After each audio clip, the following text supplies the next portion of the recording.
You may have heard a spot on the radio recently reminding women if they are pregnant to think, don't drink. It's all part of a statewide campaign to raise awareness about fetal alcohol spectrum disorders.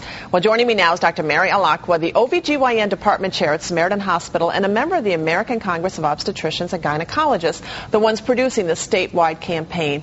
First, can you tell me about this campaign and why it's so necessary? Well, since maternal alcohol use is the leading known cause of mental disabilities and is a preventable cause of birth defects, ACOG, along with other organizations, is committed to educating the public about the consequences of using alcohol during pregnancy.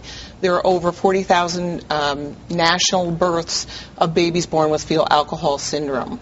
So this is a very important campaign to educate the public as well as obstetric providers to improve care and prevent this terrible syndrome. So tell me what does happen when a mother does drink and the baby is inside. When a mother drinks, the baby drinks. Whatever a woman ingests passes through the placenta to the fetus. And we know that alcohol creates toxic metabolites that can impair the transfer of oxygen or delivery of oxygen to vital organs, as well as impairing transfer of other elements such as zinc, etc. And this can cause severe physical malformations as well as cognitive impairment. These children who are born with fetal alcohol syndrome have smaller brains or microcephaly. They have facial deformities, which can result in sensory, visual impairment, smaller eyes.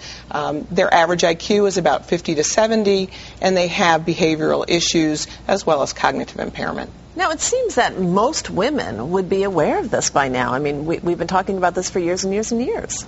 Well, I think we need to remind women that there is zero tolerance. This is not something that we can take very lightly, and alcohol use as well as drug use have increased in the United States over the last several years. For pregnant moms?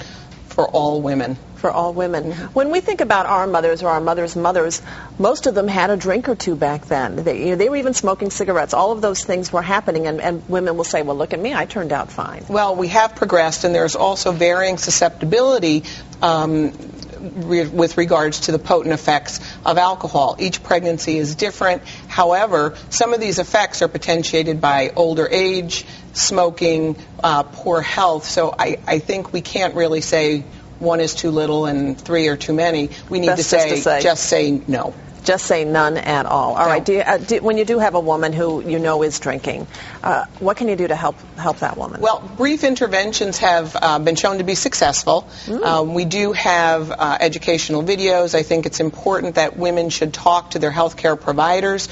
Don't be embarrassed by this situation. We're there to help. And again, you can go to our website, and we have specific organizations that are available. All right, great. Thanks so much. And of course, if you would like help, just go to our website. We will tell you more about fetal alcohol spectrum disorders. We've linked you to ACOG's website.